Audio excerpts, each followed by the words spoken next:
दुनिया ये पूछे तो क्या हम कहें, कोई ये हमको बतला दे। ठेस लगी तो पल में टूट गए, शीशे के थे क्या सब वादे। जाता है कोई क्यों सपनों को ठुकरा के, राहें जो बदली तो तुम ही बता दो। चलते चलते राख बिन हम जले हो गए।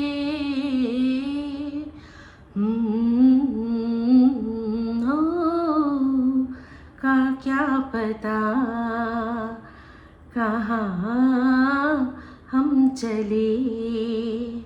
प्यार हमको भी है प्यार तुमको भी, तो ये क्या सिलसिले हो रहे। बेवफा हम नहीं बेवफा तुम नहीं, तो फिर इतने गिले हो रहे। चलते चलते राख हम बिन जले हो गए।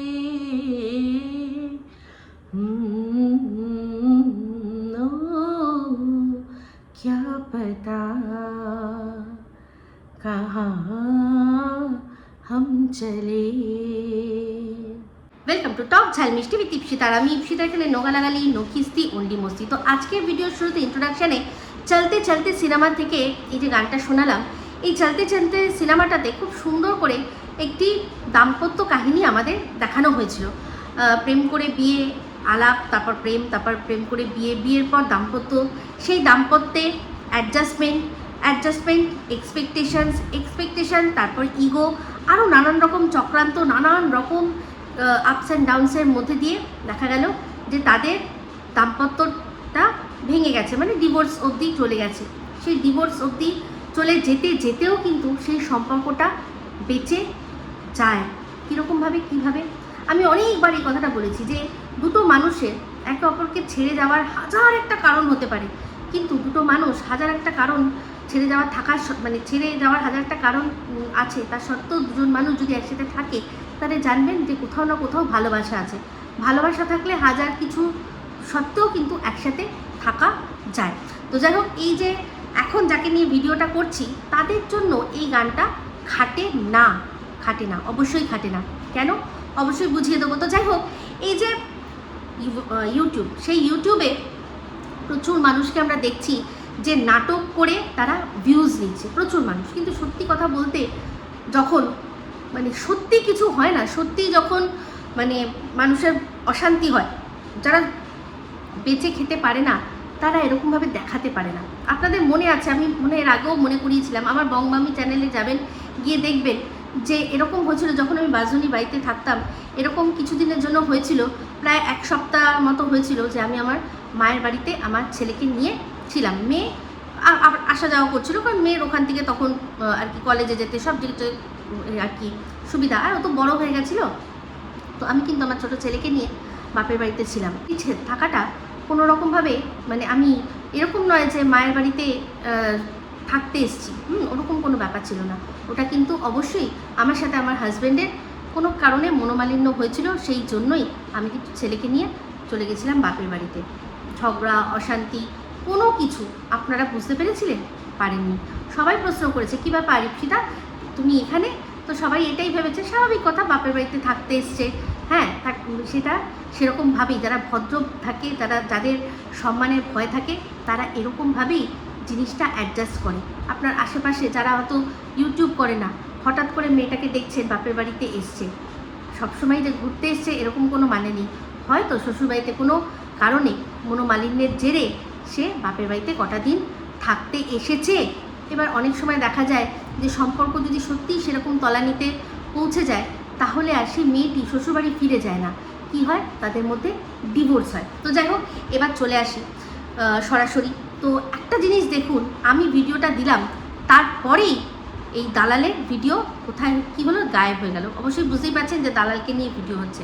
তো সেক্ষেত্রে আমার ভিডিও দেওয়ার পরেই ওর ভিডিওটা কিন্তু প্রাইভেট বা ডিলিট হয়ে গেল। কেন, কি ছিল এমন, কি এমন কথাও বলে ফেলেছিল যেটা ডিলিট করতে হলো? অবশ্যই কিছু কথা তো বলেছিল, তার মধ্যে প্রধান হচ্ছে এই যে গলগল করে পিরিয়ডস হচ্ছে। তো গলগল করে পিরিয়ডস মানুষের সাধারণত প্রথম দিন আর সেকেন্ড দিন, এই দুদিনই কিন্তু গলগল করে হয়। বিশেষ করে প্রথম দিনই একদম গলগল করে হতে থাকে, তাই না? তো সেক্ষেত্রে আমি বলেছিলাম যে ওর হাজব্যান্ড এত সব ওর আর কি ডায়েরি মেনটেন করে রাখে কবে পিরিয়ডস হবে না হবে, তা সত্ত্বেও কী করে এই ভুলটা হতে পারে? যদি ডেট থাকে তাহলে তো ওষুধও আছে যে একটু ডেটটা পিছিয়ে দেওয়ার, তাহলে তো সেক্ষেত্রে মানুষ এইরকম করে। অনেকে যেমন আমরা জানি যে কোনো অনুষ্ঠান বা কোথাও ঘুরতে যাওয়া বা অনেকে বিয়ের জন্য কিন্তু এই ডেট পড়েছে, এই দিনও শুভ ডেট, আর তার মধ্যে আমার পিরিয়ডসের চান্সও আছে, তো ওষুধটা অনেক সময় ডক্টররাই রেকমেন্ড করে যে হ্যাঁ ঠিক আছে একবার খেয়ে নিন, কোনো অসুবিধা নেই, বারবার খাবেন না, সেক্ষেত্রে আপনার প্রবলেম আসতে পারে, গাইনি প্রবলেম আসতে পারে। সেক্ষেত্রে ও তো সবসময় এরকম করে না, তো একটা যদি ওষুধ খেয়ে নিত তাহলে কি এমন মহাভারত অসুস্থ হতো, তাই না? তো যাই হোক, এখানে বক্তব্য এটাই, এই গলগলে রক্তর গল্পটা শুধুমাত্র আপনাদের কাছ থেকে সিম্প্যাথি আদায় করার জন্যই দিয়েছিল, যে আমার কতটা কষ্ট হয়েছে, তোমরা প্রত্যেকে, তোমাদেরও তো হয়, তোমরা বুঝে নাও। তার মধ্যে এই 13-14 ঘন্টার আর কি সাফার, তারপর আবার 4-5 ঘন্টার সাফার, আমি কি কষ্টটা করেছি। তো সেই কষ্টটা করতে গিয়ে আগেও বলেছি, এখনও বলবো, আমাদের কোনো উদ্ধার করতেও যায়নি, ও কোনো নিউজ রিপোর্টার না যে ওখানে যুদ্ধকালীন পরিস্থিতিতে কি হচ্ছে ওখানকার আপডেট নিতে ও ক্যামেরার পার্সনের সাথে গেছে, গিয়ে কোনো করেসপন্ডেন্ট কোনো রিপোর্ট করতে গেছে, সেটা করতে যায়নি, নিজে বিনোদন করতে গেছিলো। তো যাই হোক, ওই কথাটা ছিল যেখানে কি না ওই গল করে রক্ত পড়ছে, তার মধ্যে সেই ভিডিওর মধ্যেই আবার বলছে যে সেই পিরিয়ডস নিয়েও কোথায় গেছে না মহাকালীর মন্দিরে গেছে। এই দুটো জিনিস এই যে বেফাসব বলে ফেলেছে শুধুমাত্র কী করতে না সিম্প্যাথি আদায় করার জন্য, সেই জন্য এবার সেটা নিয়ে নানান প্রশ্ন হবে। আমি আমার ভিডিওর মাধ্যমে প্রশ্ন তুলেছি যে কি করে সম্ভব যে একজন মহিলা সে জানছে শুনছে যে সে তার পিরিয়ডস হয়েছে, সে কোথায় গেছে না মহাকালের মন্দিরে গেছে। দেখুন, এটা যদি কোনো সতীপীঠ হতো তাহলে তাও একটা আলাদা ব্যাপার ছিল। অনেক অনেক মন্দির আছে, যেমন এখানে তো দেখুন না কামাখ্যা মন্দির, সেখানে মা নিজে রজস্বলা হয়, তার জন্য ওরকম কোনো ব্যাপার নেই যে সে পিরিয়ডসের মধ্যে যেতে পারবে না। কিন্তু সে গেছে কোন মন্দিরে? মহাদেবের মন্দিরে। মহাদেব, তারপর বজরংবলী, তারপর গণেশজি, তাদের মন্দিরে কখনো এরকমভাবে পিরিয়ডস নিয়ে যায়? তো কোনো মানুষ যায়? যদি সত্যি ওই জিনিসটা না মানতো তাহলে ওকে কতবার আপনারা ওর ব্লগে বলতে শুনেছেন যে আমার পিরিয়ডস হয়েছে, তো তাই জন্য আমি ঠাকুর দিচ্ছি না, আমার বর ঠাকুর দিচ্ছে, বর ননী সেবা করছে। তাহলে যে কিনা নিজে তার মন্দিরে এই পিরিয়ডসের সময় হাত দেয় না, সেখানে ধারে পাশে মারায় না, তাহলে সে কি করে একটা মন্দির, মহাকালের মন্দির, সেখানে পিরিয়ডস নিয়ে গেল? এই প্রশ্নটা তুলেছি, সেই জন্য ওর ওই ভিডিও ডিলিট বা প্রাইভেট করে রেখে দিয়েছে। তো যাই হোক, আরও একটা কথা কিন্তু বলেছিল, এই যে একটা বিশাল বড় ওয়ার্ড কি ছি মাল, ওর বর বলেছে ছি মাল, ও কিন্তু প্রত্যেকটা জিনিস এক্সপ্লেন করে করে বলছিল। প্রথম যখন বলল যে আমি যখন নিজের জন্য কিছু বলি তখন হচ্ছে কি আমি মুখরা হয়ে যাই, আমি মুখরা দরজাল। আর তারপর যখন ছিমালের কথাটাও বলেছিল যে শারীরিক নীড়ের কথা যদি আমি বলি তাহলে হয়ে যাব আমি ছিমাল, নির্লজ্জ। তো সেই ছিমাল আমি তো একা হইনি, এই কথাটা কিন্তু বলেছিল। আমি তো একা হইনি, তার মধ্যে আরও কেউ ছিল। তাহলে কে সে থাকতে পারে? কে সে থাকতে পারে? কে সে থাকতে পারে? আপনারা আশা করি বুঝতে পারছেন। এই জন্যই ভিডিওটা কিন্তু ও ডিলিট করে দিয়েছে বা প্রাইভেট করে রেখে দিয়েছে, ঠিক আছে? তো যাই হোক, এটা হচ্ছে গিয়ে কারণ, এটা ওই ভিডিওটা যাওয়ার কারণ। তারপরেও কিন্তু ওর ভিডিও এসছে।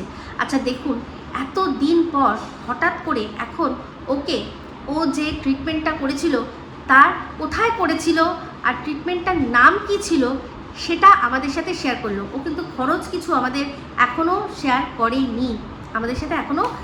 করেনি, তো যাই হোক, ওটার সম্পর্কে ডিটেলে কি বলবো, ও তো বললো। আমরা সে সময় কমেন্ট পেয়েছিলাম, এই যে উস্তারাবাস্তির কথাও বলছে, একজন কিন্তু লিখেছিলেন। আর শুধু তাই নয়, ওর যে যেখানে ও করেছে ট্রিটমেন্টটা, সেটা পুরো ডিটেলে সেই জায়গাটা কোথায়, যেগুলো যেগুলো ও আজকে বলল সব কিন্তু সব তখনই বেরিয়ে এসেছিলো আর পুরো মিলে গেল যে হ্যাঁ ঠিক বলেছিল। তো এবার একটা কথা বলি, একটা কথা চিন্তা করুন। একটা মেয়ে, তার কি হয়েছে না, সম্বন্ধ করে বিয়ে হয়েছে, ঠিক আছে, তার বাড়ির থেকে তাকে এমন একটা ফ্যামিলিতে বিয়ে দিয়েছে, ফ্যামিলিটা খুব ভালো, মাস্টারমশাইয়ের ফ্যামিলি, খুব ভালো ফ্যামিলি, কিন্তু তার যে ছেলে মানে পাত্র, সেই পাত্র সব দিক দিয়ে এই পাত্রীর থেকে কিন্তু মানে কমা, পড়াশোনায় কমা। ও হচ্ছে গিয়ে গ্র্যাজুয়েট আর এ হচ্ছে এমএ, তারপরে আবার কি বিএডও করবে, তাই না? আর এ প্লেন এমএ, প্লেন না মনে হয় বললো হিস্ট্রি অনার্স পড়েছিল, হিস্ট্রি অনার্স, সেখানে খুব সামান্য 10,000 টাকা মাইনের একটা চাকরি সে করে। সেই 10,000 টাকায় সে কী করে সংসার চালাবে না জেনে শুনেই তার বাবা মা, মানে এই ঘোড়ার বাবা মা কেন একে বিয়ে দিল, তার মাথায় এটা আসলো না যে 10,000 টাকা ইনকাম করে এই ফ্যামিলিতে আমার মেয়ে থাকবে কি করে, কী করে চলবে? তো তারাও নিশ্চয়ই বুঝেছিল যে হ্যাঁ আমরাও এরকমভাবেই চলি, আমাদেরও খুবই সামান্য ইনকাম আর আমরাও সেরকমভাবেই চলি, তো আমার মেয়েকেও একদম সাধারণ ঘরে আমরা দিয়েছি যে দুবেলা দুটো ভাত খাবে, পুজোতে, তারপর হচ্ছে গিয়ে জন্মদিনে, তারপর এই পয়লা বৈশাখে একটা করে জামা পারবে, যথেষ্ট, আর আমরা যা দেবো সেরকমভাবে, ঠিক আছে, সেই ভেবেই বিয়ে দিয়েছিল। তো বিয়ের পর কিন্তু 12 বছর কেটে গেছে। ও বলছে যে এই যে ওদের সন্তানহীনতা, সেটা কিন্তু ওদের অশান্তির কারণ নয়, ওদের সন্তানহীনতাটা ওদের অশান্তির কারণ নয়। যদি তাই না হয় তাহলে ওর কি দরকার আছে নিজের পয়সা খরচা করে গিয়ে এইসব ট্রিটমেন্ট করানো? ওদের বাড়িতে ওর শ্বশুর শাশুড়ি, ওর বর, কোনো যায় আসে না তাদের যে একটা সন্তান হলো কি হলো না, তাহলে ওর এত কি দরকার ছিল? কি দরকার ছিল? এটা তো মানে আমরা তো দুজনে মিলে ঠিক করি যে হ্যাঁ ঠিক আছে, আমাদের কোনো ব্যাপার না, আমাদের বাচ্চা দরকার নেই, কোনো ব্যাপার না, আমরা নিজেরা যেরকম আছি সেরকমভাবেই থাকবো, আমাদের এরকম কোনো ব্যাপার না, আমরা যথেষ্ট ব্রড মাইন্ডেড, তাই তো? তাহলে এই যে বাচ্চা নেওয়ার চুলটা ওরই মধ্যে মেচেছিল, তাই তো? তো দিনের পর দিন আমরা কি শুনেছি ওর ওই যে ব্লকেজ, তো আজকে খুব সুন্দর করে বলছে যে এই ব্লকেজ নিয়ে কত লোকে কত কথা বলেছে। হ্যাঁ, ব্লকেজ, আজকে যারা কেঁদে চোখে জল ভাসাচ্ছে তারাই ওর ফ্যালোপিয়ান টিউব ছিঁড়ে দেবে, ব্লকেজওয়ালি, লিকেজওয়ালি, আরও অনেক কথা বলেছিল। তো যাই হোক, সেক্ষেত্রে আমি কিন্তু প্রথম থেকে একটা কথা বলেছিলাম যে বাচ্চা নেওয়ার জন্য গর্ভধারণ যে করতে হবে এরকম কোনো মানে নেই, কিন্তু দেখলাম ও মনে করে এটাই যে গর্ভধারণ না করলে বুঝি বাচ্চা মা হওয়া যায় না, এটা ওর ধারণা। তো যাই হোক, যেখানে বলছিলাম যে ওর নিজের থেকে দেখুন, ওর হাজব্যান্ড, ওর শ্বশুরবাড়ি কেউ কিন্তু ওকে চাপ দেয়নি যে তুমি যাও গিয়ে ট্রিটমেন্ট করাও, আমাদের বাচ্চা চাই, তারা কোনো রকম কোনো ট্রিটমেন্ট দেয়নি। তারা তাদের এই জিনিসটাকে নিজেদের অদৃষ্ট বা নিয়তি বলে তারা মেনে নিয়েছে, ঠিক আছে। এর আগে বলতো যে বাচ্চা অ্যাডপ্ট করার নাকি ওর ফ্যামিলিতে মানে কোনো রকমভাবে সেটা মেনে নেবে না, কিন্তু আমরা অন্যান্য আরও অনেকের থ্রু দিয়ে যারা কিনা ওকে নিয়ে নেগেটিভ ভিডিও করতো, যাদের সাথে এখন ওর খুব ভালো সম্পর্ক, সেখান থেকে আমরা জানতে পেরেছি যে ওর শ্বশুর শাশুড়ি এতটা ন্যারো মাইন্ডেড নয়, তারা কিন্তু অ্যাডপ্টেড চাইল্ডকে নিজেদের বলে বুকে আগলে মানুষ করতে পারবে, যদি ওরা আর কি তার ছেলে আর ছেলের বউ যদি তাকে সত্যি সন্তান হিসাবে বলে, মেনে নেয়, তারা যদি বুকে আগলে বাচ্চার নিজের সন্তান সম মনে করে যদি পালন পোষণ করতে পারে, তাহলে তারাও মেনে নেবে। কিন্তু দিনের পর দিন আমাদের বুঝিয়ে গেছে কি যে না, ওর শ্বশুর শাশুড়ি ভীষণ ন্যারো মাইন্ডেড।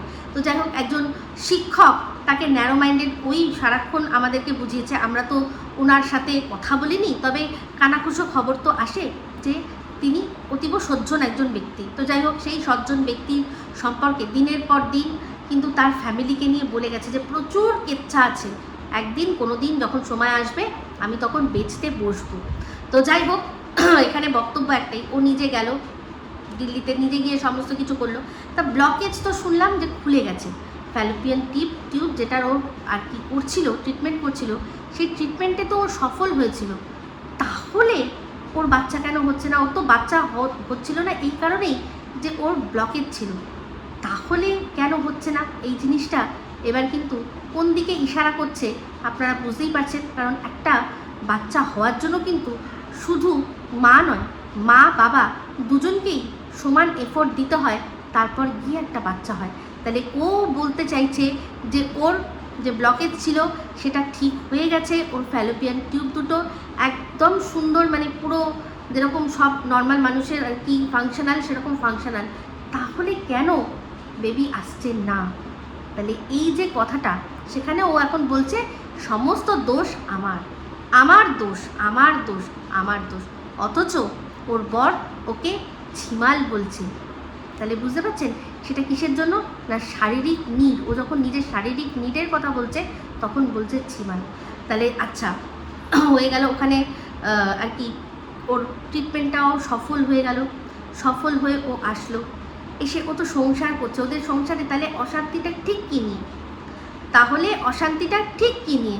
ওর বরের ইনকাম কম, সেটা নিয়ে ওর কোনো চাপ নেই, ঠিক আছে? ও এখান থেকে করছে না, ইনকাম করছে। আজকে যখন বলছিল ওর শারীরিক কন্ডিশনের কথা, যখন ওই ট্রিটমেন্টটা কিভাবে করা হয়, কিভাবে সেটা কি দেওয়া হয়, যখন শুনছিলাম, সত্যি কথা বলতে মানে যেহেতু আমিও একজন মহিলা না, তো বুঝতে পারি যে কোনখানটায় কি ফুটালে ঠিক কতটা কষ্ট হয়, কতটা জ্বালা যন্ত্রণা হতে পারে, সেটা কিন্তু বুঝতে পারছি। সেই জিনিসটা মানে ফিল করছিলাম কষ্টটা, কিন্তু তার পর মুহূর্তে আবার মনে পড়ছিল যে এই রকম যখন কঠিন পরিস্থিতির মধ্যে দিয়ে তুই যাচ্ছিলি, সেই সময় যতটা কষ্ট তুই শরীরে পেয়েছিস তার 3 গুণ বেশি কষ্ট তুই অন্য মানুষকে দিয়েছিস। দিনের পর দিন মানুষ বলে গেছে যে তুমি এখন একটা ট্রিটমেন্টের মধ্যে রয়েছো, এই সময় তোমাকে এখন ভীষণভাবে পজিটিভ থাকতে হবে। কোনো রকম কোনো নেগেটিভ কথাবার্তা, নেগেটিভ থট, বাজে কথা এরকম কিছু বলো না। দিনের পর দিন ওই কষ্ট করে গেছে আর মানুষকে কষ্ট দিয়ে গেছে, আর তার সাথে কি পেয়েছে? 2 হাত ভরে টাকা ইনকাম করেছে, কিন্তু তার সাথে 2 হাত ভরে শুধু অভিশাপ, অভিশাপ আর অভিশাপ উড়িয়ে গেছে। তাহলে সেই অভিশাপগুলোর একটা না একটা এফেক্ট মানুষের থাকে। টাকাটা সব কিছু নয়। তো ও শেষমেশ বলল যে থাক, দরকারই নেই, আমার বাচ্চা দরকারই নেই। তাহলে যদি সত্যিই দরকার নেই, তাহলে কেন শুধু শুধু এই পয়সাগুলো খরচা? তাহলে পরিষ্কার বোঝা যাচ্ছে যে যখনই দর্শকদের মাথা মুড়িয়ে, যখনই দর্শকদের মুরগি বানিয়ে ও ইনকাম করে, তখন সেই পয়সাগুলো ও হারামের পয়সার মতো যথেচ্ছভাবে জাস্ট উড়ায়। যেখানে তার বরের কোনো যায় আসে না, তার বরের কোনো যায় আসলো না যে বাচ্চা আছে কি নেই, তার শ্বশুরমশাইয়েরও যায় আসে না যে বাচ্চা আছে কি নেই।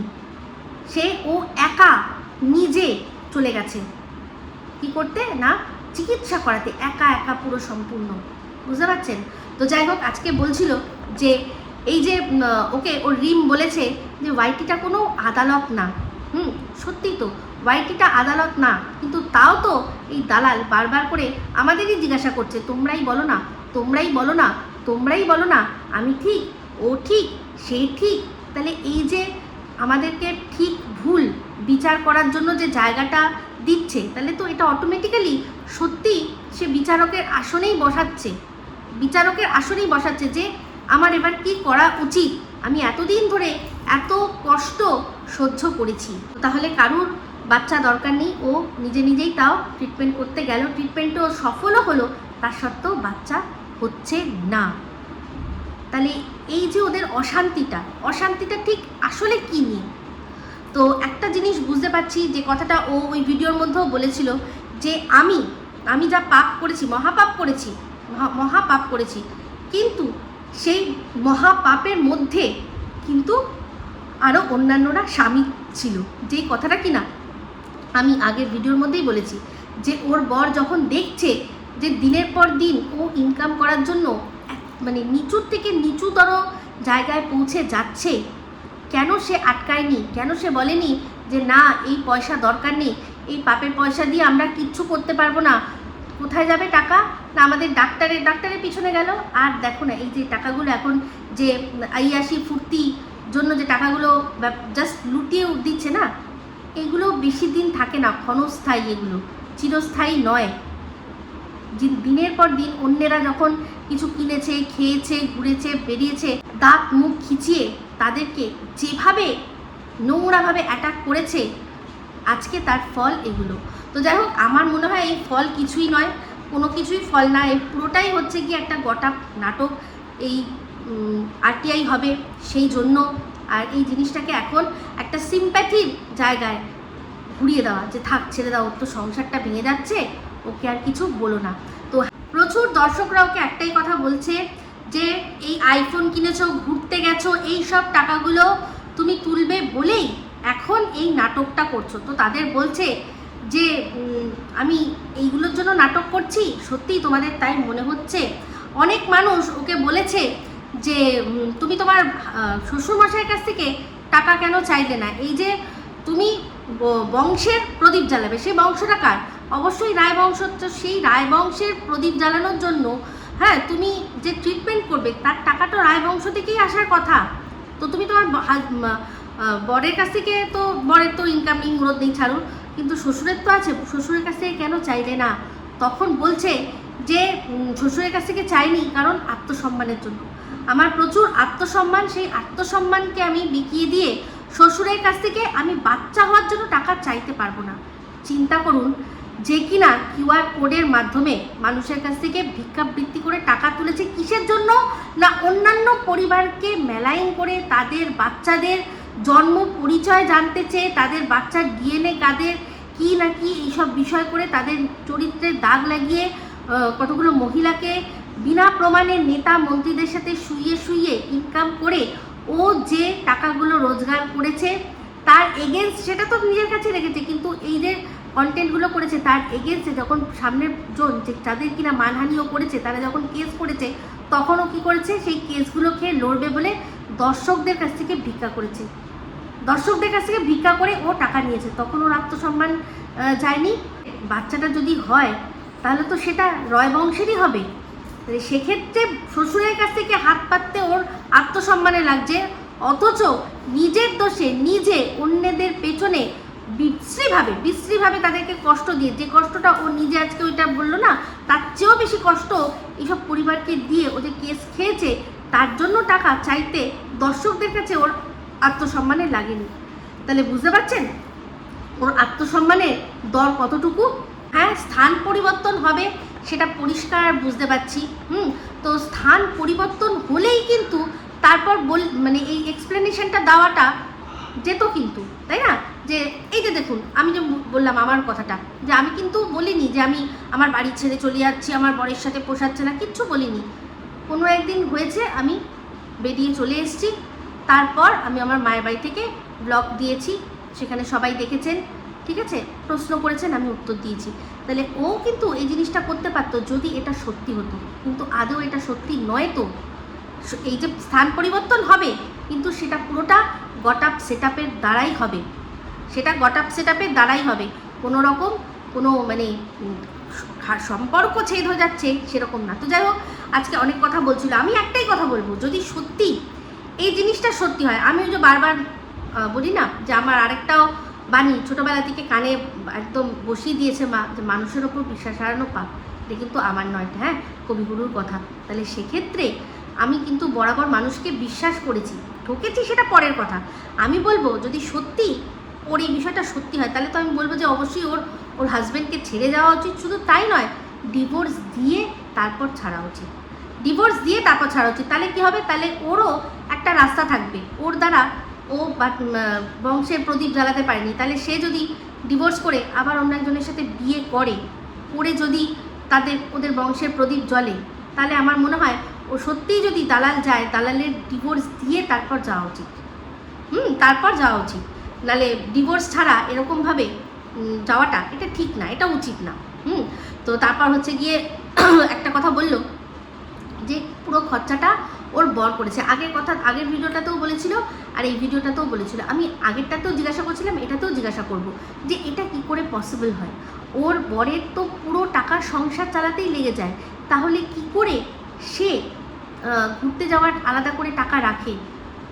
ওর বর যে টাকা, ও তো নিজে বারবার বলেছে যে আমার বরের টাকায় আমি খাই, আমার বর সংসার চালায়। তো সেক্ষেত্রে সংসার চালাতে গিয়েও কম পড়ে যায় ওর বরের যা ইনকাম, তাহলে ওর বর কী করে ঘুরতে নিয়ে যায়? তো পুরো মিথ্যে কথা, বানানো কথা, পরিষ্কার বোঝা যাচ্ছে। তো যাই হোক, আমার বক্তব্য একটাই, যে কারোর দরকার ছিল না বাচ্চা, তাও ও ট্রিটমেন্ট করালো, আর ট্রিটমেন্টে ও সফল হলো, তার সত্ত্বেও কেন বাচ্চা হচ্ছে না? তাহলে এইবার দোষটা ঠিক কার মধ্যে রয়েছে? কার মধ্যে দোষটা রয়েছে? আর এই যে কথাটা ও বলেছে যে আমাকে যে বলা হলো ছিমাল, আমি একা তো কিছু করিনি, তার মধ্যে অন্য কেউ আছে, সেটা কাকে উদ্দেশ্য করে বললো? তাহলে এই যে পরকীয়ার একটা আভাস, এটা কি একদম পরিষ্কারভাবে বোঝা যাচ্ছে না? তো যাই হোক, চলে আসি আমার যে ভিডিওটা, সেটা দেখার পর অনেকেরই তাদের কী হয়েছে না, হৃদয় পরিবর্তন হয়েছে, মনে হয়েছে যে নাটক না, এটা নাটক, সত্যি না। তো যাই হোক, আজকে অনেক দিন পর একটা প্রসঙ্গ উঠে আসলো, সেটা হচ্ছে সেই রমারিনী থাকতে সেই ইডির বিষয়টা, টাকার জন্য ইডির বিষয়টা, ইডিরা নাকি দেখছে, সমস্ত কিছু খোঁজখবর নিচ্ছে। তো যদি ইডি সত্যি খোঁজখবর নিত, তাহলে এতদিনের খোঁজখবর বেরিয়ে যেত। তাহলে আর নতুন করে আরটিআই করানোর কথাটা আমি যখন বললাম যে আরটিআই করা হবে, আর আরটিআই করা হয়েছে, ওর কত টাকা ও তুলেছে সেটা নিয়ে, তাহলে কিন্তু আজকে 2 2 4 করে দিত না কে? আমাদের ঝুনো নারকোল দিদি। তো যাই হোক, আমি শুধু ভাবছি যে এই রমারিনী, এই ইডি, তারপর কী যেন আরও অনেক বড় বড় সংস্থার সাথে নাম যখন জড়ছিল, তখন দুজন মানুষ যারা কিনা এই বিষয়গুলো জানে, তারা একটা প্রশ্ন করেছিল, সেখানে তাদের কী রকমভাবে অপমানিত করেছিল এই ঝুনো নারকোল দিদি। তার চ্যানেল থেকে রমারিনী করছে, আর তিনি নিশ্চুপ হয়ে, নীরব দর্শক হয়ে কী করছে, সেটাতে তাদের আটকাচ্ছে না যে তোমরা এরকম বলো না, ওরা তো ভালো কথাই বলেছে। এইটুকু বললে মানুষের সম্পর্ক নষ্ট হয় না, এইটুকু বলতে তবে মেরুদণ্ড লাগে। সেই মেরুদণ্ডের অভাব ঝুনো নারকোল দিদি আরও একবার দেখিয়েছিল, যখন কিনা সন্দীপের গলা নকল করে কোনো একজন কোনো একটা কল রেকর্ডিং দিয়েছিল, তখনও একটা ভিডিও স্ট্রিম লাইভ যে এক্সপোজ করা হবে, সেখানেও কিন্তু বারবার জিজ্ঞাসা করা হচ্ছিল যে কে এটা কে।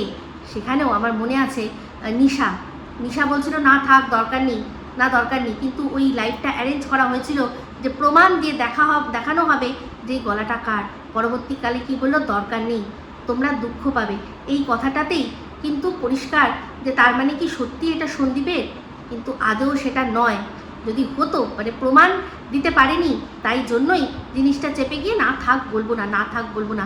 কিন্তু এই যে না থাক বলবো না বলে মানুষের যে ইমেজ নষ্ট হয়, সেটা এরা বোঝে না। তো যাই হোক, আমি তখনও বলেছিলাম যে ওই যে গলাটা শোনা যাচ্ছে, সে এমনভাবেই কথা বলছে যেন সবাই বুঝতে পারে যে এটা সন্দীপ। তো যদি সন্দীপ সত্যি মুখ লুকিয়ে গালাগালি দিতে হয়, তাহলে সে এমনভাবে কথা বলবে না যাতে সবাই চিনে নিক যে এটা সন্দীপ। কিন্তু সেই দিনও কিন্তু এই ঝুনো নারকোল দিদির ক্ষমতা হয়নি, যে আর কি কথাটা বলেছিল যে হ্যাঁ আমি এক্সপোজ করবো, আমি তার বিরুদ্ধে প্রমাণ দেখাবো, তারও কিন্তু তখনও সেটা দেখানোর ক্ষমতা হয়নি, মেরুদণ্ডে জোর হয়নি। বুঝতে পেরেছেন? তো যাই হোক, ঝুনো নারকোল দিদি বলছে চালাকির দ্বারা মহৎ কাজ করা যায় না, এই কথাটা আমি বলেছি না, এত বড় ধৃষ্টতা আমার নেই। আমি বারবার এটাকে রিপিট করি, কিন্তু কথাটা স্বামীজির। এই কথাটাও আমার জীবনের মূল যে কতগুলো আর কি, আমি যে কথাগুলো প্রিন্সিপালগুলো মেনে চলি, তার মধ্যে এটা সবচেয়ে প্রথম এইটাই আমার মা আমাকে শিখিয়েছিল, চালাকির দ্বারা কখনো কোনো মহৎ কাজ করা যায় না। তো বলছি শোন, এই ঘোড়া অনেক চালাকি তুই করছিস, তুই ইনকামও প্রচুর করবি, কিন্তু তোর এই উৎপাতের ধন যে কিভাবে চিৎপাতে যাবে তুই বুঝতেও পারছিস না।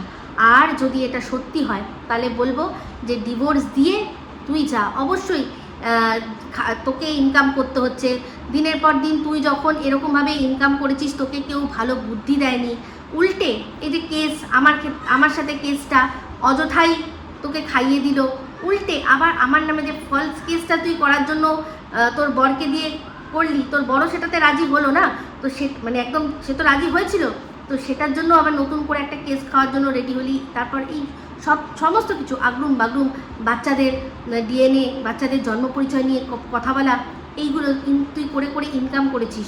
দেখ, অভিশাপটা কিন্তু তুই একাই পেয়েছিস। ইনকাম করেছিস, সেই পয়সায় এনজয় তোর বড় করেছে। তাই এই যে তোর বরের টাকায় সংসার চালে, এই কথাগুলো আমাদেরকে আর বোঝাতে আসবি না। তো এনজয় কিন্তু সবাই করেছে, কিন্তু যে পাপের বোঝাটা সেটা তুই মানে বরাবরের জন্য নিজের কাঁধে নিয়েছিস। জানি না সে পাপের বোঝা লাঘব হবে কিভাবে, জানি না। তো যাই হোক, একটাই কথা বলবো যে এইসব নাটক, যদি এটা নাটক হয় তা নাটক করে ভিউজ হয়তো হচ্ছে, কিন্তু এইভাবে নিজের বরকে মানে এত ভালো বলে সবার সামনে আর কি তুলে ধরে এখন তার যে রূপটা আমাদের সামনে নিয়ে আসছে, কোনটা আসল কোনটা নকল সেটাই বোঝা খুব দায়, ভীষণ দায়, কোনটা আসল কোনটা নকল। তো যাই হোক, এই অবধি রাখলাম ভিডিওটা আমি। তো আসুক আরও ভিডিও, নিশ্চয়ই এই বিষয়টার ওপর আমার চোখ থাকবে বরাবরের জন্য। তো আমার অনেক দিন আগেকারই কন্টেন্ট ছিল, তো এবার এই বিষয়টায় আমি অবশ্যই চোখ রাখবো। তো দর্শকদের একটাই কথা বলবো যে আপনারা অতিরিক্ত ভাবুক হয়ে নিজেদের মানসিক শান্তি নষ্ট করবেন না। এই ওয়াইটিটা দেখছেন তো, এটা একটা সার্কাস। এই আপনাদের এই যে ইমোশনগুলোর দাম নেই, কোনো দাম নেই, বিশ্বাস করুন, কোনো দাম নেই। ভিডিও করে পর মুহূর্তে ক্যামেরা বন্ধ করে হাসে।